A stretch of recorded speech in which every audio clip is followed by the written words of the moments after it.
Next चीज है हमारे पास फंक्शन एक्सप्रेशन, कि फंक्शन एक्सप्रेशन क्या होता है। फंक्शन एक्सप्रेशन क्या होता है, ठीक। तो हमने फंक्शन तो पढ़ लिया, अभी हमने फंक्शन एक्सप्रेशन नहीं देखा था। तो दरअसल जावा स्क्रिप्ट हमें अलाउ करता है कि आप फंक्शन को एज अ एक्सप्रेशन, जैसे वेरिएबल वगैरह लिखते हैं वैसे लिखिए।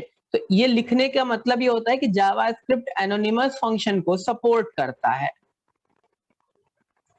ठीक। और यहां से मैं क्या कर रहा हूं, मैं प्रिंट कर रहा हूं जो भी नंबर आएगा नंबर इनटू नंबर, तो यानी कि एक तरीके से उसका स्क्वायर निकाल दूंगा। तो पहला तरीका जो था कि मैं यहां पे स्क्वायर लिख देता, ठीक। पर जावा स्क्रिप्ट ने हमें अलाउ करा कि आप यहाँ पे अगर इसको एनोनिमस फंक्शन बनाना चाहें तो आप यहाँ आइए और यहाँ लिखिए कॉन्स्ट लेट कुछ भी लिख सकते हैं, स्क्वायर इज इक्वल टू, और आप अपने फंक्शन को एनोनिमस ही रहने दीजिए।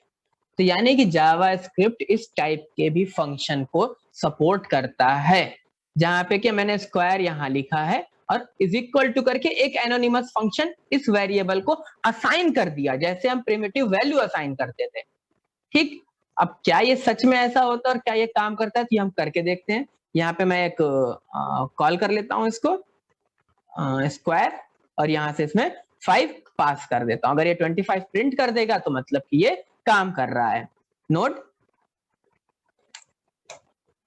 25 प्रिंट कर दिया, ठीक। यानी बेहतरीन स्क्वायर, किसी भी नंबर का स्क्वायर कैलकुलेट करने का फंक्शन बना लिया हमने फंक्शन एक्सप्रेशन का यूज करके। तो ये है फंक्शन एक्सप्रेशन, ठीक। और भी एक लेवल हाई होता है, मतलब कि अगर एक प्रॉपर फंक्शन था मेरे पास, अगर एक प्रॉपर फंक्शन था मेरे पास, फंक्शन क्यूब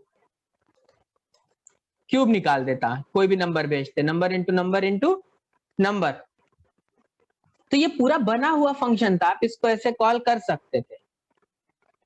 और यहां पर अगर मैं कोई नंबर भेजूं तो इसका क्यूब कैलकुलेट हो जाता। यहां लिख देता हूं,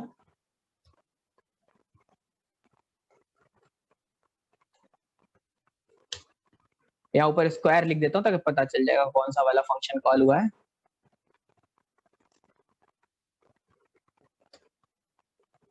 बेहतरीन, चलिए देख रहे होंगे 5 का स्क्वायर 25, स्क्वायर 16 और क्यूब 125। अब ये बने हुए फंक्शन को भी अगर आप चाहते हैं, कोई रिक्वायरमेंट है, तो आप उसको एक एक्सप्रेशन में असाइन कर सकते हैं। अब जैसे ही आप इसको असाइन कर देंगे तो ये जो नाम है, अब ये एनोनिमस वाले के साथ अंदर चला गया, बाहर से जो है आपने इसको रैप कर दिया है। तो अब अगर अभी आप इस क्यूब 5 से कॉल करना चाहेंगे तो इसको परेशानी होगी, और ये चिल्ला चिल्ला के कहेगा reference error, cube is not defined, ठीक। क्योंकि अब क्यूब क्या है, अंदर चला गया, और बाहर की लेयर में अब उसको किस नाम से पहचाना जाएगा, गेट क्यूब, क्योंकि बाहर के स्कोप में अब गेट क्यूब बचा है। क्यूब है, यूज भी होगा, कहाँ यूज होगा देखेंगे, ठीक। लेकिन अब वो फंक्शन के अंदर के स्कोप में आ गया, इसके अंदर आ गया। अब बाहर से अब हम इसको किस नाम से पहचानेंगे, गेट क्यूब के नाम से। तो अगर मैं यहाँ गेट क्यूब कॉल करूं और अब यहाँ पे 5 पास कर दूं,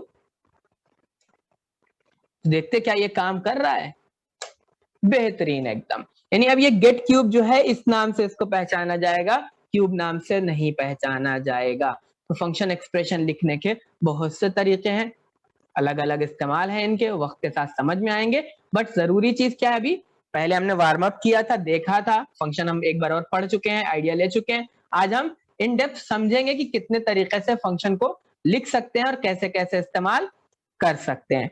तो फंक्शन एक्सप्रेशन हम समझ चुके हैं, ठीक है।